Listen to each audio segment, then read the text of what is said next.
नमस्कार दोस्तों, स्वागत है आपके अपने YouTube चैनल समृद्धि क्लासेस में। आज हम बात करने वाले हैं फंडामेंटल कंप्यूटर्स की, जिसमें से हम कंप्यूटर का इंट्रोडक्शंस के बारे में चर्चा करेंगे। अगर हम बात करें कंप्यूटर का, तो कंप्यूटर 8 लेटर का वर्ड्स है, यानी कि हर एक वर्ड्स का अपना अलग अलग मीनिंग्स होता है। जिसमें से C for commonly, O for operator, M for machine, P for particular, U for user, T for trade, E for education और R फॉर रिसर्च होता है। अगर हम कंप्यूटर्स की एक बेहतरीन डिफिनेशंस को बनाना चाहे तो इन 8 लेटर के वर्ड्स को अगर समराइज करें और इसे अच्छे तरीके से सजाएं तो हमारा कंप्यूटर्स का बहुत ही बेहतरीन तरीके से इसका परिचय मिल जाएगा। लेकिन हम इसे सिंपल फॉर्म में लिखने का प्रयास किए हैं, जैसे व्हाट इज कंप्यूटर, यानी कंप्यूटर क्या है। तो इसका सिंपल डिफिनेशन हमने लिखा है कि यह computer is a high speed electronic device which is capable of performing arithmetical and logical operation. It accepts data as input from the user, process and gives desirable output. यानी computer एक तेज गति से कार्य करने वाला इलेक्ट्रॉनिक डिवाइस होता है जो कि अर्थमेटिकल और लॉजिकल लैंग्वेज को समझता है। ये यूजर्स के द्वारा दिए गए डेटा को खुद में एक्सेप्ट करता है, उसे प्रोसेस करता है और हमारा मनचाहा यानी डिजायरेबल आउटपुट्स के प्रेजेंट यानी फॉर्म में हमें देता है। तो हमने पढ़ लिया कि कंप्यूटर्स का क्या फुल फॉर्म्स क्या होता है, व्हाट इज कंप्यूटर यानी कंप्यूटर्स क्या होता है। आइए आगे बात करते हैं हम पार्ट्स ऑफ सीपीयू की, यानी सीपीयू स्टैंड्स फॉर, यानी सीपीयू का फुल फॉर्म होता है सेंट्रल प्रोसेसिंग यूनिट। अगर हम बात करें सीपीयू की, तो सीपीयू जो होता है कंप्यूटर्स का मेन पार्ट्स होता है, यानी कंप्यूटर्स का इसे ब्रेन भी कहा जाता है।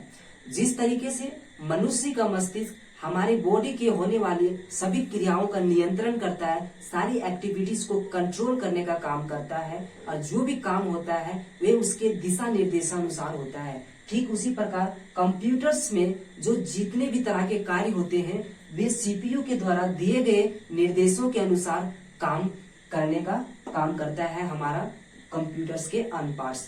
तो जिस तरीके से मनुष्य के भी मस्तिष्क के ब्रेन्स के अलग अलग पार्ट्स होते हैं, उसी तरीके से हम आज बात करेंगे सेंट्रल प्रोसेसिंग यूनिट यानी सीपीयू के पार्ट्स के बारे में। तो बेसिकली सीपीयू के जो पार्ट्स होते हैं वे मुख्यतः 3 तरीके से होते हैं, जिसमें से पहला पार्ट्स होता है सीयू यानी कंट्रोल यूनिट, दूसरा होता है मेमोरी यूनिट और तीसरा होता है अर्थमेटिकल एंड लॉजिकल यूनिट। अगर हम बात करें कंट्रोल यूनिट का, तो कंट्रोल यूनिट के इसमें फुल फॉर्म्स में डिफाइन हो जा रहा है कि ये जो सीपीयू का पार्ट्स है ये हमारे कंप्यूटर्स में कंट्रोल करने का काम कर रहा है, यानी हमारे द्वारा दिए गए डेटा को किसी आगे इसे प्रोसेस के लिए भेजना है, इस काम को किस तरीके से करवाना है, उस सब चीजों को कंट्रोल करने का काम करता है हमारा सीपीयू का फर्स्ट पार्ट कंट्रोल यूनिट। आगे हम बात करेंगे मेमोरी यूनिट की। तो मेमोरी यूनिट की अगर बात करें तो ये बेसिकली 2 टाइप्स के होते हैं। पहला हमारा हो गया प्राइमरी स्टोरेज और दूसरा हो गया हमारा सेकेंडरी स्टोरेज। अगर हम बात करें प्राइमरी स्टोरेज की, तो प्राइमरी स्टोरेज में भी 2 पार्ट्स होते हैं। पहला होता है रैम और दूसरा होता है रोम। अगर हम बात करें रैम की, तो रैम का फुल फॉर्म होता है रैंडम एक्सेस मेमोरी। ये जो रैम होता है उसे हम वोलेटाइल या टेम्पोररी मेमोरी स्टोरेज डिवाइस के नाम से जानते हैं। अगर हम बात करें रैम को, तो वोलेटाइल यहाँ कहने का क्या तात्पर्य है। अगर बात करें वोलेटाइल की, तो हमने कंप्यूटर्स के डिफिनेशंस में ही पहले क्लियर कर दिया है कि जो कंप्यूटर्स होता है वे इलेक्ट्रॉनिक डिवाइस होता है। कहने का मतलब कि कंप्यूटर को हमें संचालित करने के लिए, उसे ऑपरेट करने के लिए, उसे चलाने के लिए हमें इलेक्ट्रिक की जरूरत होती है, हमें विद्युत की जरूरत होती है, हमें पावर्स की जरूरत होती है। जब तक हम कंप्यूटर्स में इलेक्ट्रिक नहीं देंगे, उसमें पावर नहीं देंगे, हम कंप्यूटर्स को संचालित नहीं कर सकेंगे, उसे हम चला नहीं सकेंगे। तो यहाँ जो वोलेटाइल यूज हुआ है, तो इसमें कह रहा है रैम जो होता है रैंडम एक्सेस मेमोरी। तो ये वोलेटाइल कहने का मतलब कि कंप्यूटर्स में अगर हम कोई भी काम कर रहे होते हैं, यानी कि जो भी हमारा डेटा होता है सब हार्ड डिस्क में सेव होता है। तो हम जब भी कोई काम कंप्यूटर्स में करते हैं तो वे हार्ड डिस्क से डेटा को लाके अपने ऊपर यानी रैम के ऊपर उसका कार्य यानी प्रोसेस होता है। तो जब कभी अचानक काम करते हुए कंप्यूटर्स में अगर बिजली कट हो जाती है, बिजली गुम हो जाती है, तो ये रैम क्या करता है, उस काम को जो हो रहा था रैम पे यानी हार्ड डिस्क से जो भी डेटा को लाया गया था उस काम में अगर करंट चल जाती है कंप्यूटर से, तो भी जितने भी तरह के काम कर रहा होता है यानी अपने उसमें जितने तरह के डेटा को यानी कंट्रोल कर रहा होता है, इस सारे डेटा को क्या करता है, लॉस्ट कर देता है यानी खत्म कर देता है। कहने का मतलब कि रैम को तभी तक अपना आदास रहता है जब तक कि उसमें इलेक्ट्रिक करंट कंप्यूटर्स को मिल रहा होता है।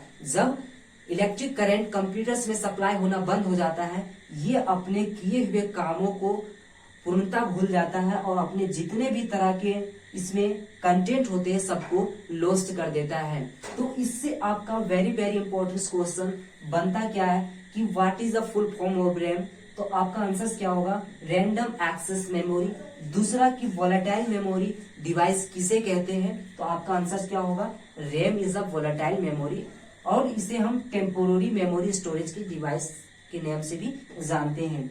और इसमें एक और इम्पोर्टेंट क्वेश्चन होता है कि द कंटेंट ऑफ खाली स्थान are lost when the computer shut down, यानी कि जब हम कंप्यूटर को शट डाउन कर देते हैं तो वो कौन सा मेमोरी होता है जो अपने कंटेंट को भी लॉस्ट कर देता है। तो आपका आंसर होगा इसमें रैम।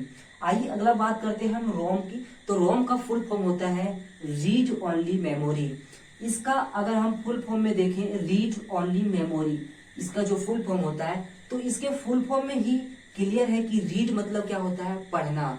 यानी जो रोम मेमोरी है ये हमारे कंप्यूटर्स में डेटा को रीड करता है। अगर बात करें रोम की, तो रोम एक चिप के फॉर्म्स में होता है जो कि कंप्यूटर्स के मदरबोर्ड में इंटीग्रेटेड होता है, उसमें लगा होता है। और ये रोम कंप्यूटर्स में डेटा को रीड करने का काम करता है यानी डेटा को पढ़ने का काम करता है।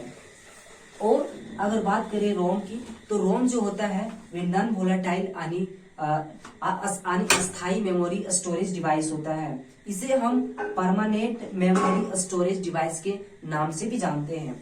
आगे बात करते हैं रोम की।